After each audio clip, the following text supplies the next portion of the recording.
Hello my dear students, कैसे हो आप सब। मैं Lokesh Agrawal accounts by triple में एक बार फिर से आपका स्वागत करता हूं। बेटा आज मैं बहुत इंपॉर्टेंट टॉपिक लेके आऊंगा आप लोगों के लिए, रेशो एनालिसिस। रेशो एनालिसिस यानी कि रेशो का चैप्टर जो हमारी 12th की जो सीबीएसई वाली बुक है उसमें 3rd बुक में है, 4th चैप्टर में, ख्याल से 4th या 5th जो भी चैप्टर है रेशो एनालिसिस। और आरबीएसई में तो एक ही बुक है उसमें भी है रेशो है। और मजे की बात, इस चैप्टर को केवल इसलिए मत सीखिएगा क्योंकि ये 12th के अंदर है। बेटा विश्वास मानिए मेरी बात का, सेम एज बिल्कुल जैसा है ना बिल्कुल वैसे का वैसा बीकॉम सेकेंड ईयर में, बीबीए सेकेंड ईयर में, बीकॉम थर्ड ईयर में, बीबीए थर्ड ईयर में रिपीट है, बिल्कुल ये का यही।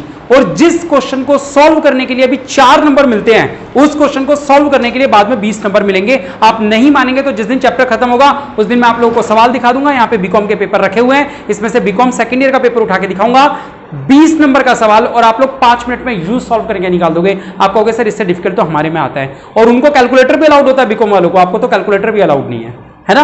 तो यानी कि आपको ये चैप्टर कितना सीरियसली सीखना है। और दूसरी बात, ये चैप्टर रियल लाइफ में भी काम आता है। मतलब 3rd वाली जो बुक है डीके गोयल, अगर हम बोले तो बेटा ये बुक के जो चैप्टर्स हैं रियल लाइफ में आगे काम आते हैं। बाकी जो हमने पार्टनरशिप, कंपनी, जॉइंट वेंचर पढ़ रहे हैं ना, ये सब बकवास चीजें हैं। रेशो, कैश फ्लो, ये जो चीजें पढ़ते हैं ये काम की हैं। तो रेशो जो चैप्टर कॉमन है आरबीएसई सीबीएसई में, बहुत काम का चैप्टर है। करें शुरू रेशो का चैप्टर। बेटे चैप्टर टोटली अगर कहें तो इसका अकाउंट से कोई खास लेना देना नहीं है, इसका लेना देना मैथमेटिक्स से है। अब मैथमेटिक्स सुनते ही बच्चों के तो हाथ पांव फूलने लग जाते हैं। तो मैं आपको बता दूं इसमें बेसिक मैथ्स है। बेसिक मैथ्स का मतलब प्लस, माइनस, मल्टीप्लाई और डिवाइड, इसके अलावा कुछ भी नहीं है। यानी ना तो कोई आपको कुछ अंडर रूट करना, ना स्क्वायर रूट करना, ना कोई स्क्वायर करना किसी चीज का, ना कोई डिफरेंशिएशन निकालना, इंटीग्रेशन निकालना, साइन कोस टेन जैसा मैथ्स जैसा नहीं है। बस सिंपली क्या करना है, प्लस, माइनस, मल्टीप्लाई और डिवाइड, 4 चीजें करनी होती है जो बचपन से आप लोगों को सिखाई गई हैं। लेकिन किस किस चीज को प्लस करना है, किस चीज को डिवाइड करना है, ये हमें इस चैप्टर में सीखना है। तो अभी बिल्कुल फोकस होकर बोर्ड पे आ जाइए, यहां पे ध्यान से देखिए।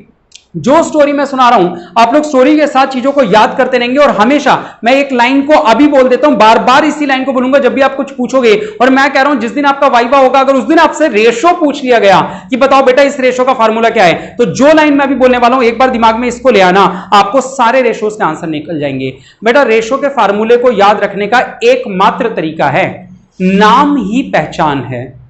नाम ही पहचान है। अग्रवाल सर बोलते दिमाग में बढ़िया आ जाता है, हाँ या ना, आता है ना।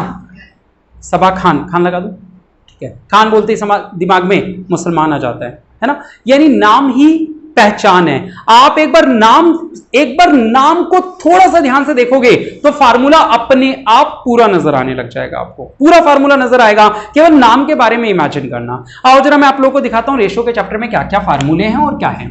मैं पूरे चैप्टर के सारे फार्मूले आज की क्लास में डिस्कस करने जा रहा हूं। आज की क्लास में सवाल एक भी सॉल्व नहीं होगा, केवल चैप्टर किस बात पे होगा कि सर चैप्टर में कौन कौन से फार्मूले और वो याद कैसे करने हैं, याद भी करवाओ। टीचर्स जनरली क्या करते हैं बेटा, सारे फार्मूले लिखवाते तो हैं लेकिन याद नहीं करवाते। समस्या यही है कि सर लिखे हुए तो वो किताब में भी हैं, मुद्दा तो यह है कि वो हमें याद होने चाहिए। अगर वो हमें याद हो गए तभी काम किया, वरना लिखे हुए तो वो किताब में भी थे, वहां से याद कर लेते अगर हमें याद करना था तो। आ रही है बात समझ? करें बेटा। देखो रेशो क्या है, एक परिवार का नाम है। जैसे अग्रवाल परिवार है तो अग्रवाल परिवार का जब भी अब हमारे घर में कोई संतान होगी तो सबके सरनेम में क्या मिलेगा, तो रेशो के सरनेम में सबको अब क्या मिलने वाला है, रेशो। ये रेशो एक फैमिली है बेटा, ठीक है, समझ लो। फैमिली ट्री बना रहे हैं। फैमिली ट्री जानते हो, ये इसका बेटा, ये बेटे के बेटे, ये बेटों की बेटी की बेटी, ऐसे करके है ना। हाँ, जनरेशन, फैमिली ट्री बना रहे हैं, बनाएं। तो हम रेशो की फैमिली की ट्री बना रहे हैं। आओ जरा यहीं से सीखना बेटा। इनके घर में जो सबसे पहले जो सबसे पहले बच्चा हुआ वो एक लड़की हुई, ठीक है। और उस लड़की की एक आदत थी, क्या बेटा, वो है ना सब जगह क्या है, सब जगह पानी वानी गिराती रहती थी। पानी से खेलना बड़ा पसंद था उसको, है ना। कभी भी हाथ में बोतल आई यूं ही खिंडा दिया, है ना। और मतलब बहुत ज्यादा पानी के साथ खेलती रहती थी, तो बहुत ज्यादा लिक्विड से खेलती रहती थी। वो कोई भी चीज आती थी लिक्विड की उसको गिरा देती, ये कर लेती वो कर लेती। तो उसके घर वालों ने उसका नाम पता है क्या रख दिया, जैसे मान लो तुम नालायक हो तो मैंने तुम्हारा नाम क्या रख दिया, नालायक बेटा। यही तो बोलता हूं ना, नालायक बेटा, है ना। तो उसी तरीके से जो लड़की लिक्विड से खेलती रहती थी उस लड़की का नाम क्या रख दिया, लिक्विडिटी रेशो। लिक्विड तो बॉय का नाम हो जाएगा ना, लिक्विडिटी, ये ई लगाते ही लड़की बन जाती है। अगर लिक्विड बोल देंगे तो वो लड़का बन जाएगा, है ना। लिक्विडिटी लड़की बन गई। आ रही बात समझ में? चलो, तो पहली लड़की का नाम क्या रखा इन लोगों ने, लिक्विडिटी रेशो। ये इनकी पहली बेटी थी घर में। अब घर में पहली बेटी थी। अब भारत में एक प्रथा तो है ही कि घर में लड़का आ जाए तो फिर भी एक बार को फुल स्टॉप लगा दो, बेटी आई है तो कहते हैं जी एक और बार कोशिश करो, है ना, एक और बार कोशिश करी रेशो के परिवार ने, एक और बार कोशिश करी, और दूसरी कोशिश के अंदर घर में फिर से एक बेटी ने जन्म लिया। अब जरूरी थोड़ी है दूसरा हो तो बेटा ही हो, दूसरी बेटी भी हो सकती है, तो दूसरी बेटी हुई बेटा। और हमारे भारत देश की एक खास बात है, मतलब दूसरी बेटी होती तो है ना, रिश्तेदारों को बड़ी टेंशन हो जाती है, अगले को होना हो। मैं तो भुगत भोगी हूं, मैं तो भुगत भोगी हूं, है ना। मैं तो क्या लाइव पे तो क्या बताऊं, आप लोगों को बता देता हूं, है ना, लाइव पे तो क्या बताऊं। टॉपिक से आगे बढ़ते हैं। तो बेटा दूसरी बेटी होते ही घर में थोड़ी सी ज्यादा टेंशन सी हो गई। किस बात की टेंशन, यार फिर बेटी हो गई, घर कैसे चलेगा, बेटियों की शादी करनी पड़ेगी, बुढ़ापे का सहारा कौन होगा, पैसे कर्जे कौन चुकाएगा, भाई बेटा हो तो कमा के घर में लाएगा, घर में लाएगा तो कर्जे चुकाएगा, तो अपन सही से रहेंगे। बेटियां क्या है, इनके लिए शादी के लिए पैसे इकट्ठा करो पहले पूरी जिंदगी भर, फिर इनको विदा कर दो, फिर बाद में जिंदगी भर देते रहो उनको, घर में आ नहीं रहा, उल्टा जा ही रहा है। बेचारा बंदा पैदा होते ही इस टेंशन में चले गया कि मैं दिवालिया ना हो जाऊं। बेचारी बेटी ने 1 रुपया खर्च नहीं कराया अभी तो, है ना, और वो क्या सोच रहा है कि मैं दिवालिया ना हो जाऊं। दिवालिया क्यों, भाई बेटी की शादी का खर्चा, ये खर्चा वो खर्चा। बेटे को टेंशन हो गई बंदे को कि यार दूसरी बेटी हो गई, तो उसने बेटी का नाम ही क्या रख दिया, सोल्वेंसी रेशो। सॉल्वेंट जानते हो, इंसॉल्वेंट जानते हो, इंसॉल्वेंट का मतलब होता है दिवालिया, और सॉल्वेंट का मतलब जो दिवालिया ना हो। तो उसने दूसरी बेटी का नाम क्या रखा बेटा, सोल्वेंसी रेशो, क्योंकि उसको टेंशन किस बात की हो गई थी, लिक्विडिटी, ठीक है, सोल्वेंसी रेशो। हाँ सभा बेटा बोलो। अभी भी गलत है,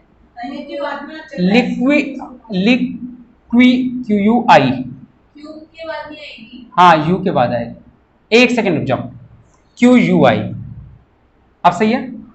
हाँ आपका अभी तुमसे फार्मूले पूछूंगा तब। हाँ तुम क्या बोल रहे थे बेटा, दिवालिया मतलब दिवालिया का मीनिंग नहीं पता आप लोगों को। इंसॉल्वेंट का मतलब जो बंदा अपना कर्जा चुकाने में समर्थ ना हो, जो अपनी लाइबिलिटी सारी एसेट्स बेच के भी अगर लाइबिलिटी नहीं चुका सकते हो तो आप क्या हो, दिवालिया हो गए। ठीक है, समझ लो दिवालिया कौन होता है बेटा, जो बंदा अपनी लाइबिलिटीज को नहीं चुका पाता, यानी उस बंदे के सारी एसेट्स बेच दो, जितना सामान उसके नाम पे है, उसकी घड़ी वड़ी सारी चीजें बेच दो, जूते वूते, और उसके बाद भी अगर उसकी लाइबिलिटी की पेमेंट नहीं हो पाती तो इसका मतलब वो बंदा कैसा हो गया, दिवालिया। यानी जिसकी लाइबिलिटीज ज्यादा है लेकिन एसेट्स कम है, तो वो बंदा क्या होता है, दिवालिया। बंदे को टेंशन हो गई। खैर, अब जैसा कि बड़े बुजुर्गों ने आशीर्वाद दिया था कि एक बार फिर कोशिश करो, भगवान कभी तो सुनेगा आपकी, है ना। तो फाइनली भगवान ने सुन ली, एक और प्रयास किया गया, और प्रयास करते ही प्रयास सफल हुआ। इस बार घर में एक बेटे ने जन्म लिया, है ना। तो इस बार घर में एक बेटे ने जन्म लिया। और लेकिन लड़कों का काम क्या होता है बेटा, हर काम उल्टा करना। लड़कों का काम क्या होता है, उल्टा करना, उठा पटक करना, यही सब काम होता है। ठीक है, नहीं नहीं नहीं नहीं, क्या आओ, तो लड़कों का नाम क्या होता है बेटा, सारी चीजें उठा पटक करना, सारी चीजों को ये कर देना इधर उधर। अब लेकिन इस लड़के के आते ही घर के हालात बिल्कुल बदल गए। बेचारों को टेंशन हो गई थी, अब घर में लड़का आ गया, अब हालात बिल्कुल बदल गए। इसने स्थिति को बिल्कुल पलट दिया, इसने घर की स्थिति को, घर की सिचुएशन को बिल्कुल पलट दिया, टर्नओवर कर दिया। टर्नओवर समझते हो, टर्न ओवर, समझ गए, टर्नओवर, पूरा का पूरा घर की स्थिति ही बदल दी। सारी चीजें उल्टी सीधी करता है, सारी चीजें क्या करता है ये, उल्टी। तो इसने घर की पूरी स्थिति भी उल्टी कर दी, तो घर की स्थिति बदल दी। यानी इसका नाम क्या रखा, टर्नओवर। इसका नाम रखा टर्नओवर रेशियो। अच्छा अच्छा अच्छा,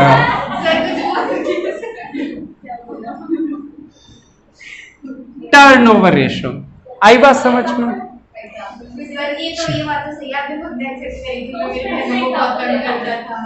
चलो आज टर्नओवर रेशियो समझ में आ गया सभी को, पक्का।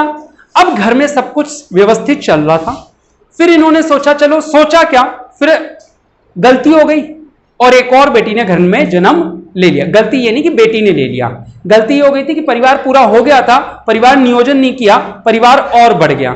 एक्सपेंड हो गई फैमिली, ठीक है। तो घर में एक और बेटी आई और इस बेटी के आते ही घर में बिल्कुल प्रॉफिट की बारिश होने लग गई। मतलब जगह जगह से प्रॉफिट, ये लॉटरी, ये वो सब जगह से प्रॉफिट बरसने लग गए। तो इन्होंने बेटी का नाम क्या रख दिया? प्रॉफिट वाली बेटी। क्या नाम रख दिया? प्रॉफिट वाली बेटी, यानी कि प्रॉफिटेबिलिटी। क्या नाम रख दिया? प्रॉफिटेबिलिटी। आई बात समझ में? बेटा टर्नओवर का ही दूसरा नाम होता है, लेकिन मैंने जानबूझ के ये लिखा है ताकि मैं स्टोरी बना सकूं। चलो, तो ये चौथी बेटी का नाम क्या रखा? प्रॉफिटेबिलिटी, प्रॉफिट वाली बेटी, प्रॉफिटेबिलिटी। हो रहे हैं यार? पेपर में ये बिल्कुल भी नहीं पूछा जाएगा कि बताओ रेशो के कितने बच्चे थे। तो आपने अभी तक जो याद किया है वो बिल्कुल यूजलेस है। अब जो पढ़ाने जा रहा हूं वहां से काम शुरू हुआ। खैर बेटा, जैसे कि हर किसी को करना पड़ता है, बेटियां कितनी भी प्यारी हो शादी करके विदा करनी पड़ती हैं, है ना।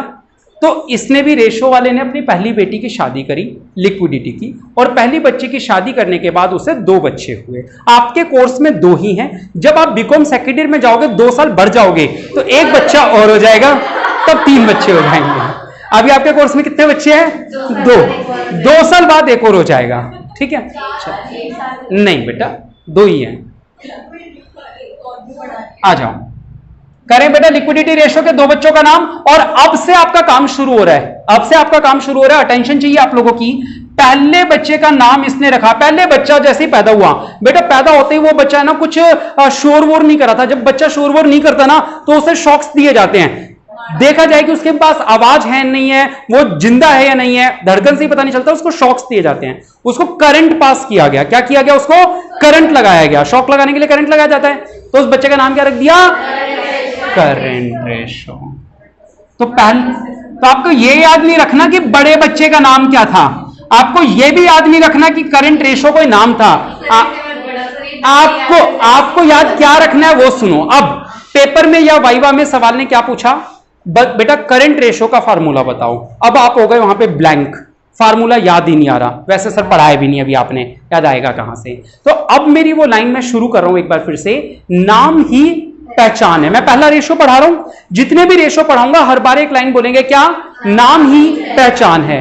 करंट रेशो, करंट रेशो का नाम एक बार इमेजिन करते हैं, यानी कि यहां पे एक वर्ड स्पेसिफिकली दिख रहा है, वो दिख रहा है करंट। आपको पता है बैलेंस शीट, जिन लोगों ने 3rd बुक पढ़ी है, जिन्होंने नहीं पढ़ी उन लोगों को ये चैप्टर थोड़ी देर के लिए डिफिकल्ट लग सकता है, लेकिन मैं कोशिश करूंगा पूरी हेल्प करने की। आज की और कल की क्लास 2 दिन बहुत ध्यान से सुन लो, सारी चीजें बिल्कुल लेवल पे ले आऊंगा। आपको पता है असेट और लायबिलिटी 2 तरह की होती है, current asset, current liability, non current asset, non current liability. पता है छोटे समय की असेट्स को बोलते हैं करंट असेट्स, जो छोटे समय में बदलती रहती हैं, और जो छोटे समय में जिनकी वैल्यू नहीं बदलती उन्हें बोलते हैं नॉन करंट। जिनकी वैल्यू बदलती रहती है उनको क्या बोलते हैं? और जिनकी नहीं बदलती है जल्दी से, बेसिक कॉन्सेप्ट यही है, बाकी डिटेलिंग में कभी बात कर लेंगे। तो करंट रेशियो में वर्ड दिमाग में क्या जा रहा है? करंट। तो ऊपर करंट असेट, नीचे करंट लायबिलिटी। बोलो फार्मूला याद हो गया सर? नाम ही पहचान है। करंट रेशियो में क्या आएगा? ऊपर करंट असेट्स, नीचे करंट लायबिलिटीज। क्लियर हो रहा है सभी को? याद करना है सब लोगों को, क्योंकि डंडे मार मार के पूछूंगा। ये मारता नहीं हूं बेटा मैं क्लास में। आओ आ जाओ। नेक्स्ट पॉइंट करंट रेशियो हो गया। अगला बेटा, इनके घर में दूसरी बेटी हुई। दूसरी बेटी की एक आदत थी, वो हर काम है ना बहुत तेजी से करती थी। मतलब 5G की स्पीड से तो बोलती थी, इतना तेजी से बोल जाती थी कोई समझ में, हाँ है ना। तो वो बहुत तेजी से करती थी, कोई भी काम हो बहुत तेजी से करती थी। तो उन्होंने अपनी बेटी का नाम क्या रख दिया? Quick ratio. क्विक, हर चीज बड़ी क्विकली करती थी वो, तो उसका नाम क्या रख दिया? क्या नाम रखा? Quick ratio. और सुनो सुनो सुनो, एक और बात बताऊं, इस बच्चे की एक और खास बात थी, ये बिल्कुल अपनी मां की ट्रू कॉपी थी। वो मां का चेहरा देखो, वही बेटी का चेहरा। क्या बेटा? ट्रू कॉपी, ट्रू कॉपी है ना, सच, बिल्कुल हूबहू वही, हूबहू वही है ना, ट्रू कॉपी थी, बिल्कुल रियल ट्रू कॉपी थी वो अपनी मम्मी की। तो इसका मीनिंग क्या हुआ? उसकी मम्मी और वो बिल्कुल एक जैसी दिखती थी, तो उसका घर पे नाम निकाल दिया लिक्विड रेशो। घर पे निकाल देते ना, मोनू सोनू मिन्नू मिन्नू किन्नू निकाल देते, हाँ घर का नाम, निकनेम है ना। तो इसका घर का नाम क्या निकाल दिया? Liquid ratio. चलो, फार्मूला कभी भी कोई बनाना हो तो क्या रूल है बेटा? नाम ही पहचान है। क्विक रेशो, क्विक रेशो का मतलब है ऊपर आएगी जो असेट उसका नाम होगा क्विक असेट। क्या नाम होगा उसका? Quick asset. पूरा लिखो या चल रहा है क्यों ऐसे चल रहा है? अच्छा, अगर कोई बोले सर नहीं लिक्विड असेट लिखो तो कोई फर्क पड़ जाएगा क्या? क्विक असेट ही लिक्विड असेट होती है, या लिखो यहां पे बोर्ड पे? नहीं, चलो ठीक है। लेकिन क्योंकि इसकी शादी हुई थी किससे? करंट लायबिलिटी से, तो यहां पे भी करंट लायबिलिटी का ही नाम आएगा और यहां पे भी करंट लायबिलिटी। पिताजी का नाम पीछे लगा के चलते हैं ना, मोहनलाल, जैसे सोहनलाल, मोहनलाल संस। हाँ, तो इसकी शादी हुई ना करंट लायबिलिटी से, तो बच्चों के नाम के पीछे लगेगा ना, ये बच्चों के नाम है, बच्चों के नाम के पीछे क्या लगता है? पिताजी का नाम लगता है। होता है ना ऐसा साउथ साइड में, वो एक पिक्चर भी देखी होगी आप लोगों ने, वो अपना है ना, हाँ साउथ वाले ही बता सकते हैं, है ना। चलो, तो पिताजी का नाम लगता है साइड में, तो ऐसे इसका नाम, इसमें क्या है बस आप याद रख लो। मुद्दा क्या है सर? लिक्विडिटी रेशियोज में नीचे क्या आता है? करंट लायबिलिटीज, ऊपर रेशो का नाम। जैसे ये करंट रेशो है तो करंट असेट, क्विक रेशो है तो क्विक असेट। नीचे क्विक लायबिलिटी मत कर देना, नीचे दोनों में ही क्या है? Current liability. ऊपर करंट रेशो में करंट असेट्स, क्विक रेशो में क्विक असेट। अब मन में एक दौड़ता हुआ सवाल आ रहा होगा, सर क्विक असेट कौन से होते हैं? ये तो सुनी नहीं। मैं आप लोगों को कल की क्लास में, आज जो मैं टेक्निकल टर्म्स यहां लिखवाने वाला हूं, उनकी एक्सप्लेनेशन कल की क्लास में मैं आप लोगों को दूंगा कि क्विक असेट क्या होती हैं। आज बता देता हूं, करंट असेट्स में से इन्वेंट्री यानी कि क्लोजिंग स्टॉक और प्रीपेड एक्सपेंस को माइनस कर देते हैं तो क्या निकलता है? Quick asset. लेकिन कल मैं इसको लिखवाऊंगा, आज ये मान लो मैंने अभी कुछ बताया ही नहीं है, बस इतना बताया कि करंट रेशो का फार्मूला है current asset upon current liability, quick ratio का फार्मूला क्या है? Quick asset upon current liability. हो रहा है याद? चलो बेटा, मैं दूसरे वाले बच्चे के बारे में बाद में करता हूं शादी की बात, इसकी थोड़ी सी। तीसरे वाले बच्चे के बारे में बात करें, टर्नओवर रेशोज के बारे में। आओ बेटा, टर्नओवर रेशोज की एक बात बताता हूं। पहली बात तो नाम से ही पहचान है। क्या आप लोगों को यह पता है टर्नओवर किस चीज का सिनोनिम है? टर्नओवर का मीनिंग क्या होता है? अगर मैं बोल रहा हूं मेरा 2 करोड़ का टर्नओवर है इस साल का, इसका मीनिंग क्या है? बिल्कुल गलत। 2 करोड़ का प्रॉफिट है मेरा। अगर मैं ये बोल रहा हूं आप लोगों से मेरा 2 करोड़ का टर्नओवर है, अच्छा उम्मीद है, टारगेट, बिल्कुल गलत। आप कॉमर्स के स्टूडेंट हो ना सब लोग। टर्नओवर का मतलब होता है सेल। मेरी पूरे साल की जो सेल है ना वो 2 करोड़ है, समझ रहे हो? टर्नओवर का पर्यायवाची सिनोनिम क्या है? सेल। टर्नओवर और सेल एक ही शब्द होते हैं। मेरी पूरे साल की कितनी रुपए की सेल है? 2 करोड़। नेट सेल का दूसरा नाम क्या होता है? टर्नओवर। अब आया समझ? और पर्यायवाची बताऊं इसको क्या होते हैं? ना हिंदी आती ना इंग्लिश आती आप लोगों को। टर्नओवर का मीनिंग क्या होता है? नेट सेल्स होता है बेटा, हाँ या ना? चलो ठीक है। अब ओवर का मतलब क्या होता है? ऊपर। ओवर का मतलब वैसे ज्यादा होता है, यहां पे मैं क्या कह रहा हूं? ऊपर कह रहा हूं। तो यहां पे मैं आप लोगों को एक बात याद करवाना चाहता हूं, जैसा मैं हमेशा आपसे कहता हूं, नाम से पहचान है। यानी जितने भी टर्नओवर रेशोज होंगे ना, टर्नओवर का मीनिंग क्या हुआ? Net cell. ओवर का मीनिंग क्या हुआ? ऊपर। यानी इन सारे फार्मूलों की एक पहचान है। इन सब में क्या होगा? नेट सेल्स ऊपर आएगी। कर पाओगे याद? नाम से पहचान कर पाओगे? चलो आओ एक दो फार्मूले बनाने की बात करते हैं। करे बेटा शुरू। पूनम आ रहा है को समझ में? अरे वाह, मजा आ गया। चलो आओ, पहला फार्मूला। चलो ठीक है, चलो चलो चलो। पहले फार्मूले का नाम मैंने रख दिया टोटल असेट टर्नओवर रेशो। क्या नाम रखा मैंने? बेटा टर्नओवर रेशो लिखने में थोड़ा जोर आ रहा है तो TOR लिख दूं, चलेगा? टोटल असेट तो पूरा लिखूंगा, जब भी मुझे टर्नओवर रेशो लिखना है तो मैं क्या लिख दूंगा?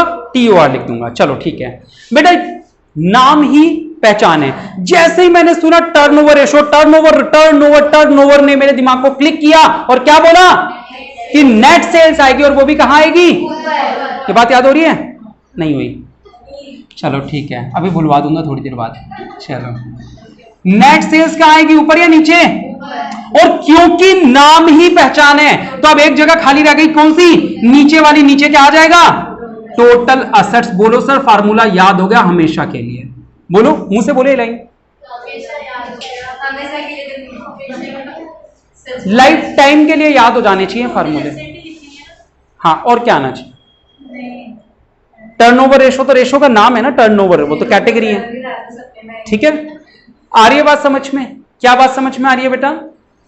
आ जाओ। नेट सेल्स टर्नओवर रेशोज में ऊपर आएगी, और नीचे आएगा उस रेशो का नाम, जैसे कि टोटल एसेट टर्नओवर रेशो है तो क्या आ जाएगा, टोटल एसेट्स। ठीक है, चलो और बताऊं। अब यहां पे मान लो आप लोगों का है देखो वैसे तो जो मैं अभी लिखवाने जा रहा हूं वो आरबीएससी की बुक में तो नहीं है, लेकिन चलो कभी भी किसी बुक में हो या नहीं हो, कैसे बनते हैं मैं आपको ये बता देता हूं। सीबीएसई की बुक में शायद है। ठीक है, तो जैसे मान लो, वैसे किसी की में भी नहीं होगा, फिर भी बता रहा हूं, किसी की भी बुक में नहीं होगा। मान लो एक फार्मूला है, कौन सा बताऊं, फिक्स्ड एसेट्स टर्नओवर रेशो। क्या बोल रहा हूं मैं यहां पे, फिक्स्ड एसेट्स टर्नओवर रेशो नहीं है शायद आप लोगों की बुक में, है ना। कोई बात नहीं, लेकिन मैं आप लोगों को बनाना सिखा रहा हूं, जब सेकंड ईयर में जाओगे तब ये बच्चा आ जाएगा। बिल्कुल सही जवाब बेटा, बनाना आ गया। आप लोगों को क्या फार्मूला बनना चाहिए, नेट सेल्स ऊपर और नीचे फिक्स्ड एसेट्स। अच्छा होगा, मेरे को याद नहीं आ रहा ठीक से, होगा। मैं आप लोगों को बनाना सिखा रहा हूं कि जब भी कोई टर्नओवर रेशो है तो उसका फार्मूला कैसे बनाओगे बेटा आप लोग, टर्नओवर रेशो का फार्मूला कैसे बनाओगे, नेट सेल्स को ऊपर लिख दोगे और जो रेशो का नाम है वो नीचे। अगर आप लोग भूल गए तो देख लेना फिर कैसे स्वागत करूंगा। चलो अब आते हैं थोड़ी सी नई बात पे, भुला दूं जो याद किया था अभी। चलो अब अगला रेशो सुनना बेटा। एक तो समस्या यह है कि 2013 कंपनीज एक्ट जब आया तो रेशोज के नाम, मतलब कई चीजों के नाम इन लोगों ने बदल दिए, नामकरण किया। जैसे थोड़ी देर पहले कोई मुझसे पूछ रहा था क्या शादी के बाद आपके यहां महिलाओं का नाम बदल जाता है, महिलाओं का सरनेम तो बदल जाता है, नाम नहीं बदलता। खैर देश में आज के तारीख पे जो चल रहा है, क्या हो रहा है, लोग स्टेडियम के नाम बदल जा रहे हैं। गुड़गांव का गुरुग्राम जगह नाम कर दिया गया है ना, अभी गुजरात के अंदर कोई स्टेडियम उसका मोदी स्टेडियम नाम कर दिया गया है ना। तो नामकरण किए जा रहे हैं। तो ये नामकरण की प्रथा यहीं से चालू हुई थी आपके इस थर्ड वाली बुक से ही, पहले यही नामकरण हुए थे। उन्होंने कुछ चीजों के नए नाम दिए। पहले मैं आपको थोड़े से नए नाम दिखा देता हूं ताकि आपको दिक्कत ना हो, बाकी वो मैं अलग से किसी क्लास में बता दूंगा। पता है देखो बेटा, एक तो ये नेट सेल्स को एक नया नाम दिया गया, पता है क्या, सुनो रेशो से हटके बता रहा हूं ये बातें। ये अलग से एक चैप्टर है सीबीएसई में, आरबीएसई में ये चैप्टर कट चुका है। बैलेंस शीट वाला एक चैप्टर है, थर्ड बुक का सबसे पहला चैप्टर सीबीएसई में, जिससे 4 नंबर का श्योरली क्वेश्चन आएगा। ठीक है, सीबीएसई में अभी भी है, आरबीएसई से कट चुका है, लेकिन जब तक आपको ये नहीं आएगा तब तक आप लोग ये कर नहीं सकते हो रेशो का चैप्टर। तो आओ कुछ नामों को समझ लो बेटा।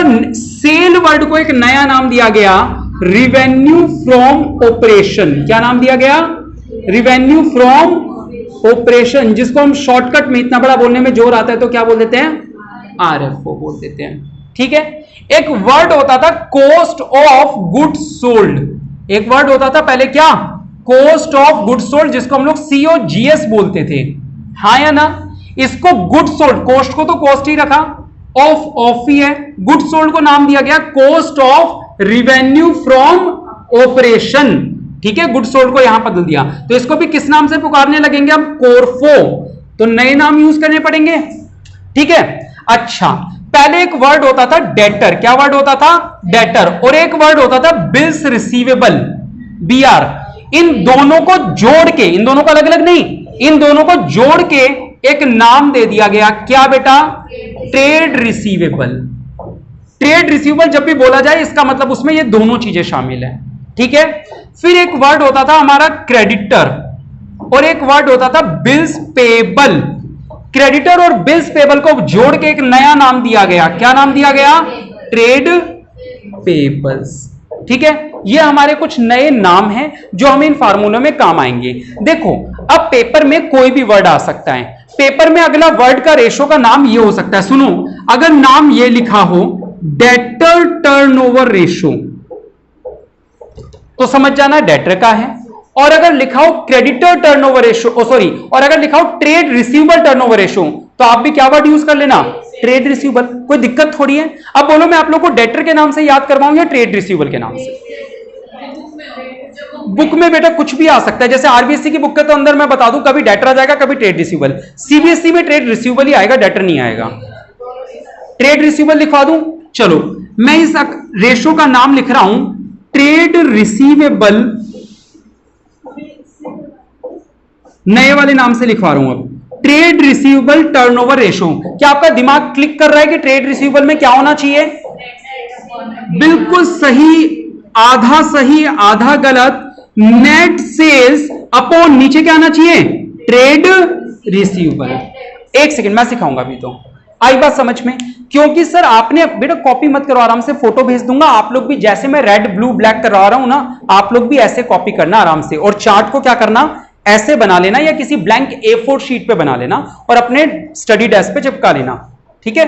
क्योंकि ये रेशोज 2-4 बार देखोगे तो याद हो जाएंगे, और कलर जरूर करना जो मैं कर रहा हूं, क्योंकि इंपॉर्टेंट बातें बताने वाला हूं, ध्यान से सुनना। अभी कॉपी कोई कुछ भी नहीं करे। आ जाओ बेटा। नेट सेल, सर आपने तो ये कहा कि जितने भी टर्नओवर रेशोज होते हैं, टर्नओवर रेशोज में ऊपर क्या आती है, नेट सेल्स। तो सर हमने वही तो बोली नेट सेल, फिर आप क्यों कह रहे हो आधा सही आधा गलत, है ना? तो बेटा एक बात बताओ, जो मैं कह रहा हूं ध्यान से सुनना, और इसी तरीके से पेपर में याद रहेगा, वरना याद नहीं रहेगा। बेटा कोई बंदा हमारा डेटर कब बनता है? मान लो आपकी दुकान है, मैं आपकी दुकान पे सामान लेने आया, मैंने कहा 5 किलो चावल तोल दो, और मैंने आपको 500 रुपए दे दिए और मैं आ गया। क्या मैं आपका डेटर हूं? आपने मुझे सामान बेचा, क्या मैं आपका डेटर हूं? क्या मैं आपका कस्टमर हूं? ठीक है, मैं आपकी दुकान पे आया, मैंने कहा 5 किलो चावल तोल दो, आपने चावल तोल के मुझे दे दिए, मैंने कहा मेरे नाम पे लिख लो, बाद में पैसे दे जाऊंगा। आप कह रहे हो सर ही तो है, क्या दिक्कत है, दे जाना सर बाद में कभी। मैं चला गया, क्या मैं आपका कस्टमर हूं? क्या मैं आपका डेटर हूं? क्या मैं आपका डेटर हूं? नहीं हूं? विशाखा, तो मैं आपका डेटर नहीं हूं, फिर डेटर कौन होता है? क्योंकि आपको उससे पैसे लेने हैं। मैं देशी में एक बात कहता हूं कि असेट यानी कि हक और लायबिलिटी यानी कि कर्जा, शायद बात हुई है हमारे बीच में कभी, जिससे भी देख के हक हो। बेटा आपके लिए तो हक है ना पैसे मांगने का, आप उसकी नजरिए से बात करोगे, अपने नजरिए से। आपके नजरिए से डेटर असेट होता है। खैर हम अपने मुद्दे पे आते हैं, आप कहीं भटक जाओगे वरना इधर से उधर। डेटर को इंसान कब बनता है? जब वो आपसे उधार में माल लेके जाता है या नकद में माल लेके जाता है। जब आप किसी को उधार में बेचते हो तो वो आपका डेटर बनता है, हाँ या ना?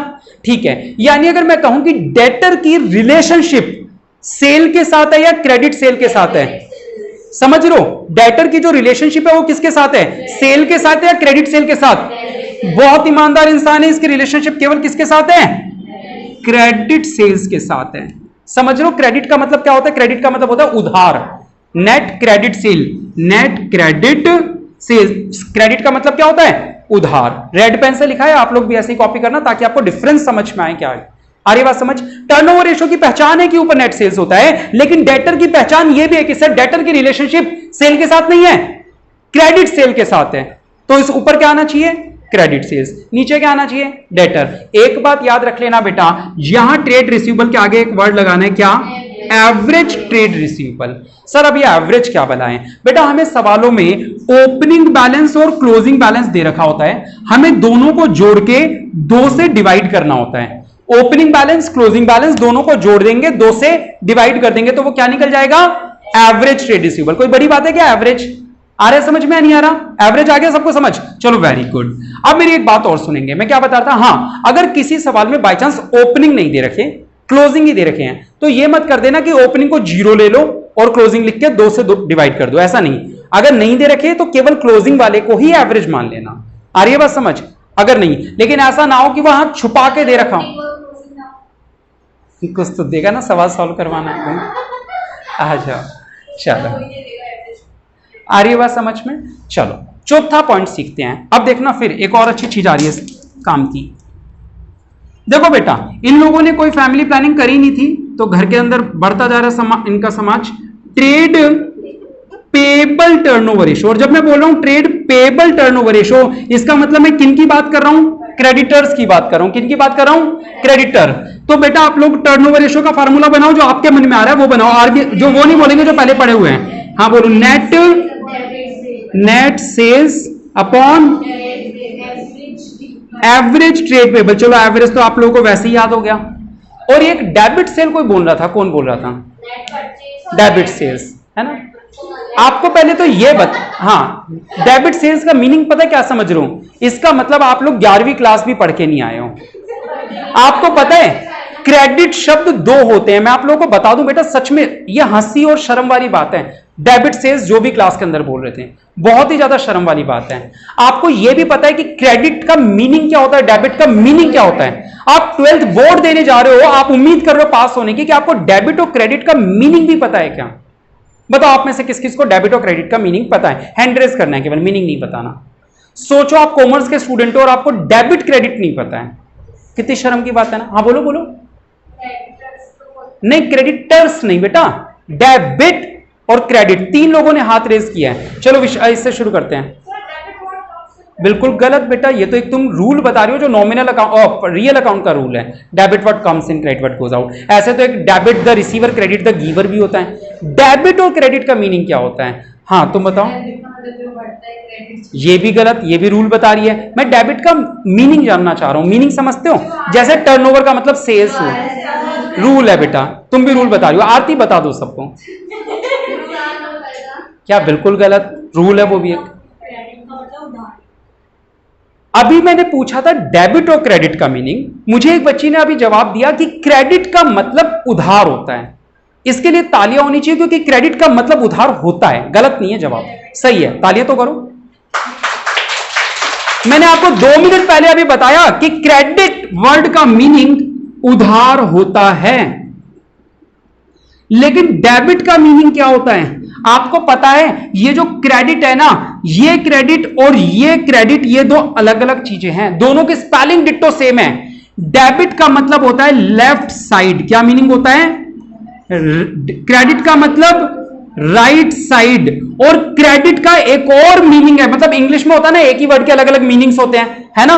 तो सेम स्पेलिंग है, लेकिन इस क्रेडिट का मतलब क्या होता है? उधार। तो अब तुम यहां पे क्रेडिट को जो लोग डेबिट सेल्स बोलना चाह रहे थे, जरा वो मुझे बता दो उनका मीनिंग क्या था। अब आई बात समझ में? चलो आप लोग बेटा कॉमर्स के स्टूडेंट हो ना, खासकर बोर्ड एग्जाम दे, तो आपको ये भी नहीं पता। सोचो आप, मतलब क्या कहूं आप लोगों को। चलो, क्रेडिट का मतलब उधार होता है, लेकिन डेबिट का मतलब कोई नेगेटिव उधार नहीं होता कि उल्टा उधार दे गया, है ना? चलो करें, अब सीखें, चलो सीखते हैं। सर आपने वही फार्मूला जो हमें ट्रिक सिखाई थी, हमने तो उसी से बनाया, फिर आप हमें ही गलत बता रहे हो। हमने तो आपकी ट्रिक से बनाया था, तो क्या सुधारें? आओ जरा सुनते हैं। बेटा एक बात बताओ, क्रेडिटर कौन होता है? जब मैंने डेटर का फार्मूला सिखाया तो मैंने उसका मीनिंग समझाया कि डेटर कौन होता है, क्रेडिटर कौन होता है, क्या आप लोग जानते हो? बिल्कुल गलत, उधार देने वाला। यानी अगर आप दुकानदार हो, आप सामान बेच रहे हो, तो आप भी तो किसी से खरीद के लाए होंगे ना। अगर आप इस बंदे से सामान उधार में खरीद के लाए हो, तो ये आपके लिए क्या है? समझ लो, क्रेडिटर कौन होता है? जिससे आप उधार में खरीदते हो, और डेटर कौन होता है? जिसे आप उधार में बेचते हो। डिफरेंस समझ में आ रहा है? पहली बात, यहां सेल आ सकता है क्या? क्रेडिटर की रिलेशनशिप किसके साथ है? सेल के साथ या परचेज के साथ? और नकद परचेज या उधार परचेज? उधार परचेज होगी तभी तो क्रेडिटर बनोगे। बिल्कुल सही जवाब बेटा। सर जैसा कि मैंने आप लोगों को पहले कहा था, रेशो का कोई भी फार्मूला याद करना हो तो एक बात याद रखना, क्या? नाम ही पहचान है। अब एक बार सोच के देखो, trade payable turnover ratio. Trade payable के बारे में एक बार आंखें बंद करके इमेजिन करो। ट्रेड पेबल कौन दिख रहा है? ट्रेड पेबल बोलते ही क्रेडिटर। नीचे तो क्रेडिटर आ गया, या एवरेज क्रेडिटर आ गया, या एवरेज ट्रेड पेबल आ गया। ऊपर नेट से लिख रहे थे और लिख दी थी हमने, लेकिन यार याद आया, ये तो क्रेडिटर और क्रेडिटर की जो रिलेशनशिप है वो किसके साथ है? वो तो यार परचेज के साथ है। क्रेडिटर तो वो होता है जिससे हम लेके आते हैं, नाम ही पहचान है। ट्रेड पेबल आपको इस बात की पहचान करवाएगा कि ऊपर सेल नहीं आना, ऊपर परचेज आना है, और परचेज भी कौन सी वाली? क्रेडिट वाली। आई बात समझ में? लास्ट फार्मूला इस टॉपिक का, पांचवा। वैसे 2 और हैं, आरबीएससी में, सीबीएसई में भी हैं शायद वो 2 मुद्दे, ये 5 की हैं। अगला और लास्ट फार्मूला वो है इन्वेंटरी टर्नओवर। हाँ ये वर्ड बताना रह गया था बेटा। जो स्टॉक होता था ना अपना क्लोजिंग स्टॉक, उस स्टॉक का नया नाम क्या रख दिया इन लोगों ने? इन्वेंटरी रख दिया। पता है ये बात? चलो ठीक है, तो अगले फार्मूले का नाम आया इन्वेंटरी टर्नओवर रेशो। आई बात समझ में? नहीं आई? चलो फार्मूला बनवाओ बेटा। नीचे क्या आएगा? नीचे तो आ जाएगा एवरेज इन्वेंट्री, यानी कि opening stock plus closing stock upon 2। ऊपर क्या आएगा? कह रहे सर या तो सेल आएगा या परचेज। अब इन्वेंट्री के बारे में थोड़ी सी इमेजिन करते हैं, क्योंकि नाम ही पहचान है, हाँ या ना बेटा? इन्वेंट्री यानी कि माल। अब जरा माल की थोड़ी सी देखना, इसकी थोड़ी सी क्या थोड़ा सी दिक्कत है इसके साथ बेटा। जरा ध्यान से अगर इमेजिन करके देखो तो ये आती किसके साथ है? परचेज के साथ। नोटिस करना, गोडाउन में, आपके गोडाउन में इन्वेंट्री आती किसके साथ है और जाती किसके साथ है? यानी ये बड़ी डबल चीट कर रही है। आती है इन्वेंट्री के साथ, जाती है आती है परचेज के साथ, जाती है सेल के साथ, यानी कि ये टू टाइमिंग कर रही है। तो यानी कि इसको दोनों के साथ रिलेशनशिप बना के रखनी है, परचेज के साथ भी और सेल के साथ भी। अब ये ऐसी समस्या को कैसे निपटाए? अगर ये ऊपर परचेज लिख देगी तो सेल नाराज हो जाए, और अगर सेल लिख दे तो परचेज नाराज हो जाए। तो इस झगड़े को कैसे सुलझाया जाए? तो परचेज नाराज हो जाएगा ना, आती तो परचेज के साथ है। हाँ, फिर वो डंडा फ्लैश।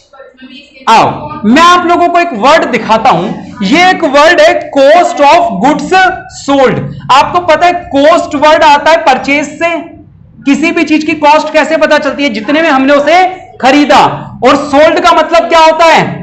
सेल्स। तो उसने एक नया नाम रख लिया यहां पे, कह रही ना ही परचेज लिखूंगी ना ही सेल लिखूंगी, पूरी दुनिया को बताऊंगी कि मेरी रिलेशनशिप दोनों के साथ है। Cost of revenue from operation. आ रही है बात समझ में? आ रही है बात समझ? याद हो रहा है फार्मूला? रेड पेन से लिखा है तो आपको भी रेड पेन से लिखना है बेटा। Cost of revenue from operation. Cost of good sold का ही नया नाम क्या है? कोरफो। या कॉस्ट ऑफ गुड सोल्ड लिखूं या कोरफो लिखूं?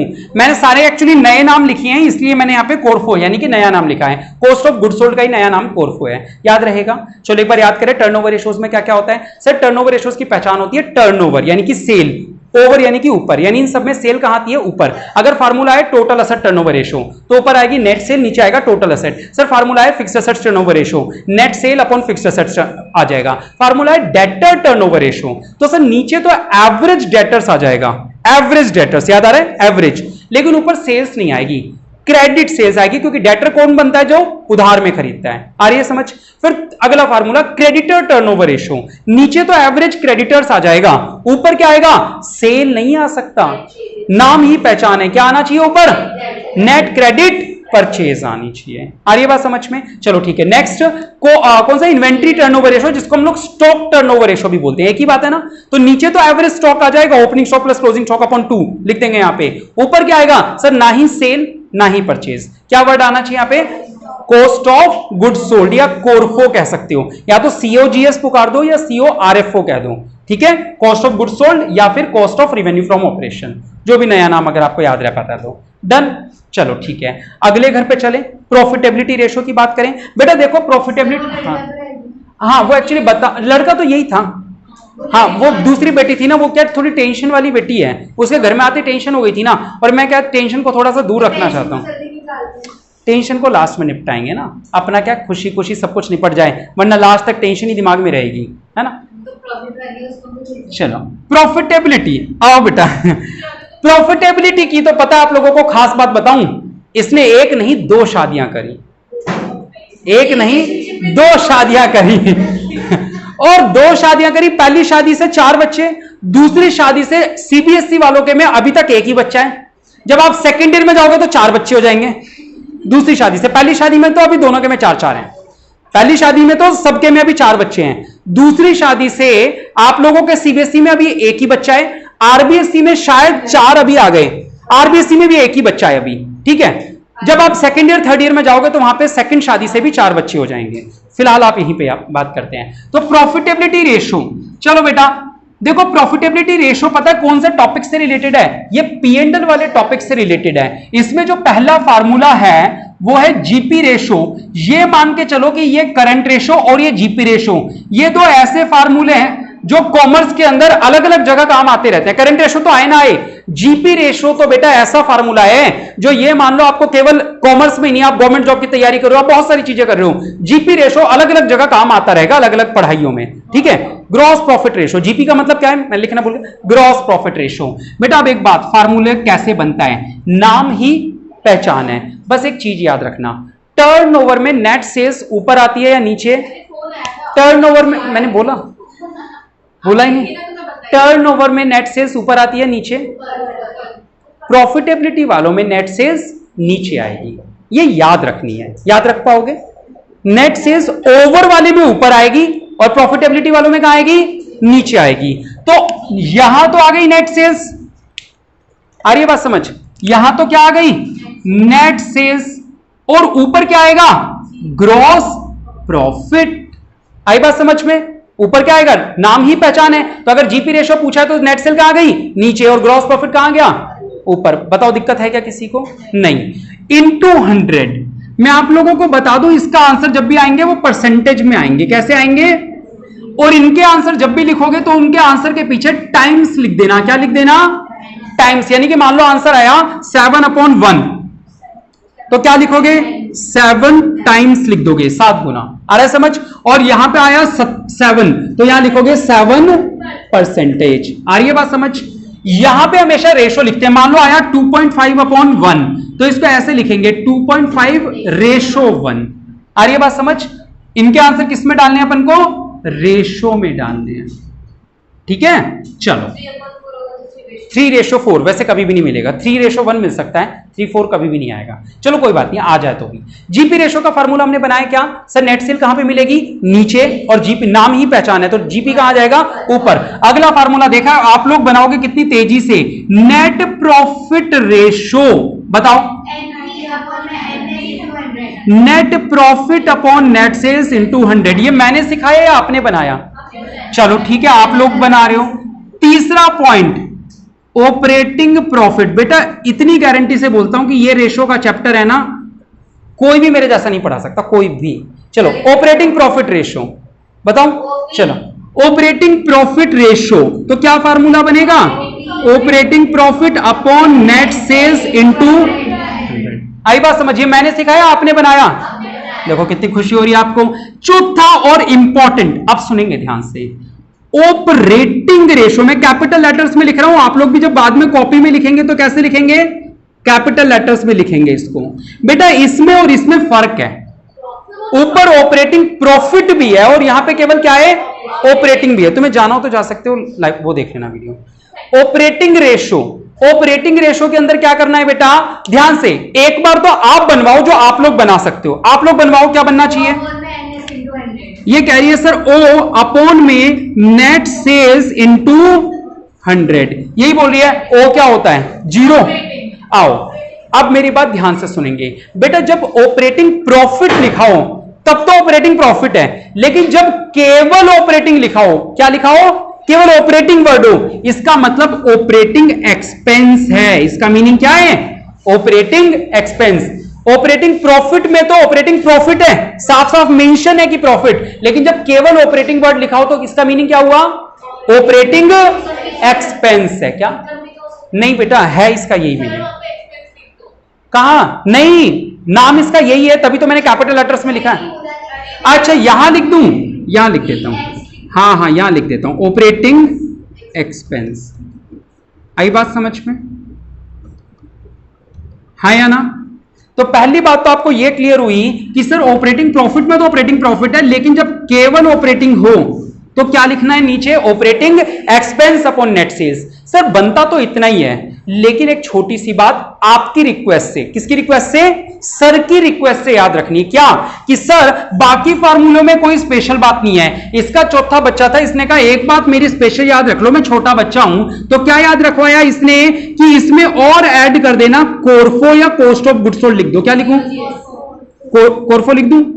चलो कोरफो, ठीक है। तो ऑपरेटिंग एक्सपेंस में क्या एक्स्ट्रा ऐड करना है जो फार्मूले के लीक से हटके है? लीक से हटने का मतलब जो नॉर्मल पैटर्न से कुछ अलग है, क्या है वो? कोरफो। तो यहां पे क्या याद रखना है? जब ऑपरेटिंग प्रॉफिट रेशो है तो operating profit upon net cell, लेकिन जब ऑपरेटिंग रेशो है तो operating expense upon net cell होना चाहिए, लेकिन उसमें एक चीज एक्स्ट्रा जोड़नी है ऊपर। क्या? कोरफो। याद रख पाओगे? चलो ठीक है बेटा। इसकी एक दूसरी शादी हुई, दूसरी शादी से आपके कोर्स में जो बच्चा है, ठीक है, इसी पे 5वें नंबर डाल दूं, 5वें नंबर डाल देता हूं, अलग बच्चे क्या बताऊं, है ना। तो दूसरी जो शादी हुई, इसका नाम वैसे दूसरा है कि return on capital employed ratios बोलते हैं। आप लोग छोड़ो, आपको तो मुद्दा रेशो याद करने से है। रेशो का जो नाम है वो नाम आपको दो नामों से मिल सकता है। यहां मिल सकता है return on capital employed word मिल सकता है, या रिटर्न ऑन इन्वेस्टमेंट वर्ड भी मिल सकता है। क्या वर्ड मिल सकता है? Return on investment. या तो वर्ड मिल सकता है रिटर्न ऑन कैपिटल एम्प्लॉयड या वर्ड मिल सकता है रिटर्न ऑन इन्वेस्टमेंट, दोनों एक ही नाम है वैसे, ठीक है बेटा। बेटा इसका फार्मूला क्या है, इसमें ऊपर आता है क्या, ये याद रखना पड़ेगा आपको, नेट प्रॉफिट बिफोर, बिल्कुल सही, किसने बताया, अच्छा पुराने बच्चों ने, net profit before interest and tax, तुमने पढ़ा हुआ ना जी, हाँ, net profit before interest and tax upon क्या है ये, कैपिटल एम्प्लॉयड। बेटा याद रखने का तरीका आसान है, मुश्किल नहीं है, शब्द नए और मुश्किल हो सकते हैं, याद मैं करवा दूंगा, अभी सारे याद हुए ना, ये भी याद होएगा। आओ पहले याद करते हैं बेटा, अच्छा अगर मैं ये लिखूं पेन ऑन टेबल, इसका मतलब टेबल ऊपर है या नीचे है, बस ये बता दो मुझे।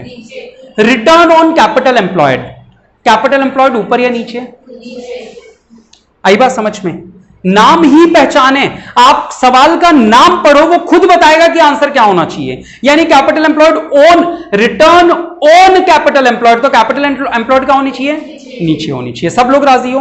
ऊपर रिटर्न, रिटर्न का मतलब होता है वापसी।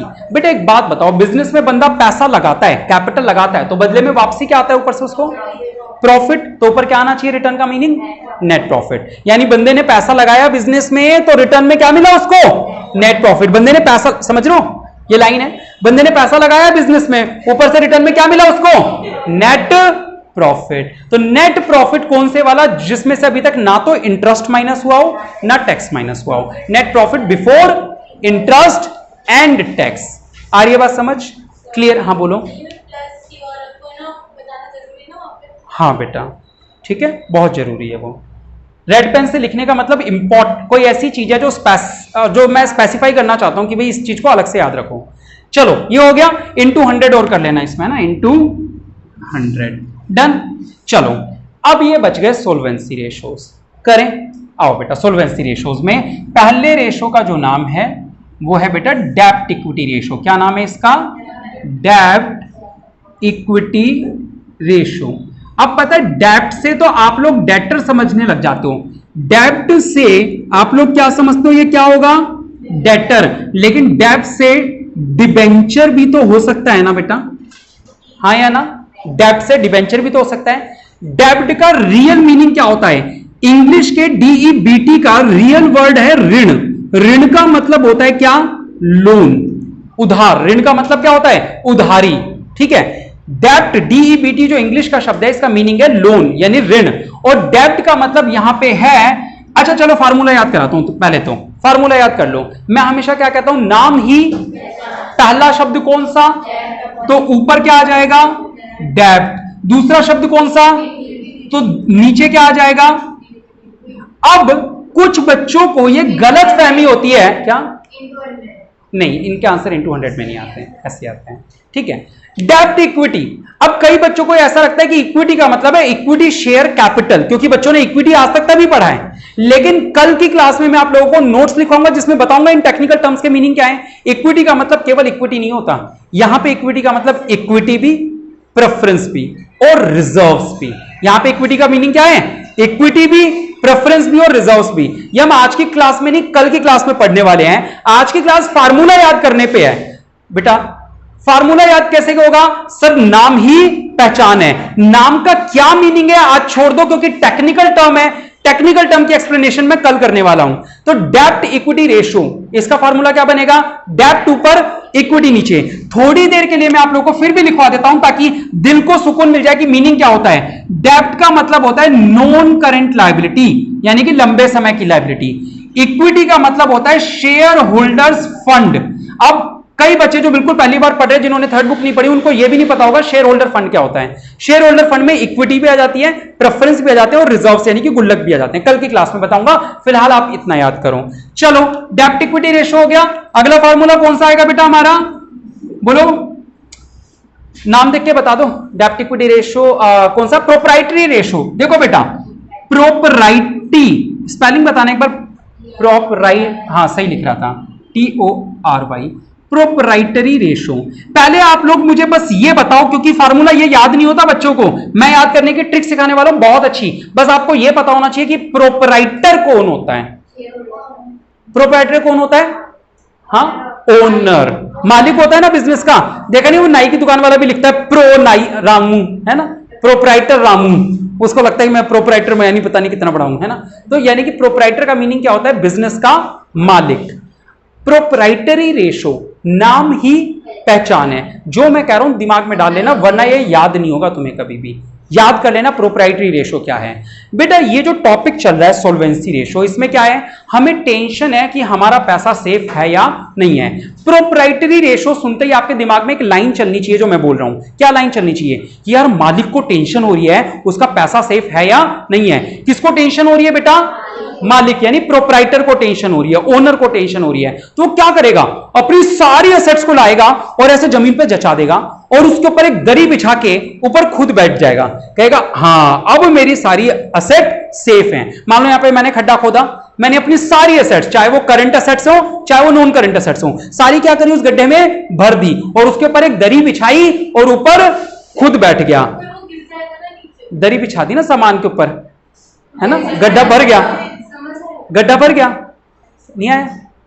हाँ, सामान से गड्ढा भर गया तो अब ऊपर हम बैठ गए। तो यानी कि हाँ, समझ रहे हो? नीचे क्या है? उसका टेंशन है, उसका पैसा सेफ है या नहीं है। तो दरी के नीचे उसने किसको बैठा दिया? टोटल असेट्स को, और ऊपर खुद बैठ गया। तो वैसे तो फार्मूला ये याद कर सकते हैं, प्रोप्राइटर्स फंड, यानी प्रोप्राइटर का पैसा ऊपर। लेकिन प्रोप्राइटर फंड को हम लोग अपनी अकाउंट्स में आजकल एक नया नाम लेने लग गए। क्या? Share holders fund. आपको पता है ना शेयर होल्डर कौन होते हैं? कंपनी के ओनर।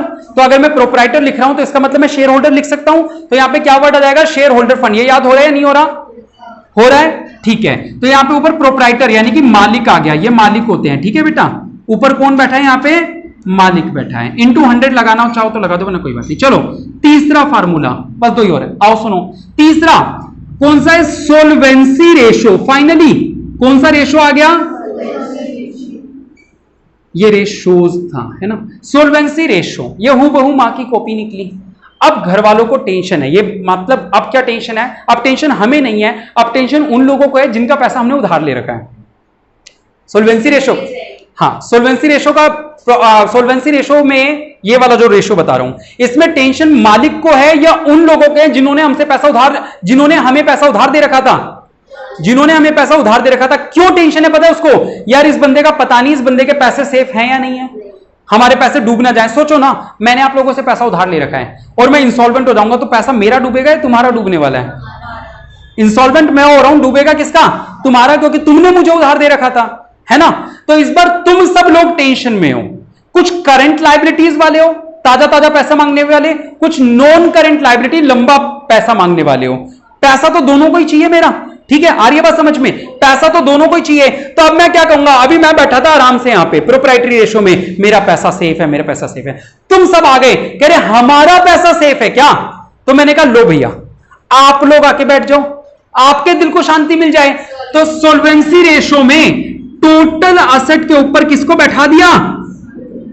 टोटल डेब्ट्स को। टोटल डेब्ट्स का मतलब क्या हुआ बेटा? नहीं, टोटल डेब्ट्स का मतलब होता है नॉन करेंट लायबिलिटी भी और करेंट लायबिलिटी भी। और जब हम केवल डेब्ट लिखते हैं तो इसका मतलब क्या होता है? Non current liability. और जब टोटल डेब्ट्स लिखते हैं तो इसका मतलब करेंट लायबिलिटी वाले भी नॉन करेंट भी। अब मैंने दरी खाली कर दी, कौन बैठेगा इसके ऊपर? आप सारे आके बैठ जाओ, आपको टेंशन हो रही है तो। आ रही है बात? अब इस चैप्टर का लास्ट फार्मूला है ना, चौथा ही है ना इसमें, बस एक और, इंटरेस्ट कवरेज रेशियो। हाँ अच्छा, इसमें दो और हैं अभी, है ना, वो अलग से हैं, कभी भी पढ़ा दूंगा चाहे तो। चौथा interest coverage ratio. Interest coverage ratio ये पूरे टॉपिक से हटके फार्मूला है, इंटरेस्ट कवरेज रेशियो, ठीक है। इंटरेस्ट कवरेज रेशियो को समझने के लिए आप लोगों को एक बात को समझना पड़ेगा। आओ बेटा, आओ करें बेटे। इंटरेस्ट कवरेज रेशो को समझने के लिए थोड़ी सी एक लास्ट चीज और सीख लो। जब इतना समय स्टैमिना बना के रखा हुआ है तो एक लास्ट चीज और सीख लो। क्या?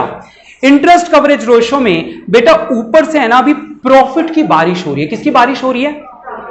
और है, ऊपर से प्रॉफिट की बारिश हो रही है और मैं हूं इंटरेस्ट। मैं कौन हूं? इंटरेस्ट। मुझे लगता है प्रॉफिट की बारिश से डर, मुझे लगता है प्रॉफिट की बारिश से डर, तो मैं क्या करूंगा? मैं प्रॉफिट की बारिश से बचने के लिए छाता लगा लूंगा। छाते के ऊपर कौन है? किसकी बारिश हो रही है? और नीचे कौन है? क्या ये प्रॉफिट इंटरेस्ट तक पहुंच पा रहे हैं? क्या ये प्रॉफिट इंटरेस्ट तक पहुंच पा रहा है? नहीं पहुंच पा रहा। बस आप लोग इसी बात को इमेजिन कर लेना, क्योंकि नाम ही पहचान है इंटरेस्ट कवरेज रेशो। मैं इंटरेस्ट हूं, मुझे कवर कर दो, मैं इंटरेस्ट हूं, मुझे कवर कर दो। तो बेटा नीचे क्या आएगा? इंटरेस्ट आएगा। ठीक है, मैं इंटरेस्ट हूं, मुझे कवर कर दो। और ऊपर क्या आएगा? किसकी बारिश हो रही थी? नेट प्रॉफिट की। तो ऊपर क्या आ जाएगा? अच्छा, ये नेट प्रॉफिट जो था ये इंटरेस्ट तक पहुंच पाया था या नहीं पहुंच पाया था? हाँ, तो यहां पे क्या नाम आना चाहिए? Net profit before interest and tax. अच्छा, ये इंटरेस्ट जो कैलकुलेट होता है ये किस पे कैलकुलेट होता है? लोन वगैरह पे या डिबेंचर्स वगैरह पे, है ना? इंटरेस्ट ऑन लोन या डिबेंचर्स पे। इंटरेस्ट किस पे होगा? ये लोन पे या डिबेंचर्स पे। अब इस वाले टॉपिक में दो फार्मूले और हैं, इस वाले टॉपिक में दोनों में, सीबीएसई आरबीएसई में 5। ये 5 जो दिख रहे हैं ये तो है ही। इनमें ट्रेड रिसीवेबल के साथ में एक फार्मूला और है, इसको थर्ड ए नाम दे सकता हूं मैं। इसका नाम है एवरेज कलेक्शन पीरियड। क्या नाम है इसका? एवरेज क्या बेटा? चलो, थर्ड ए,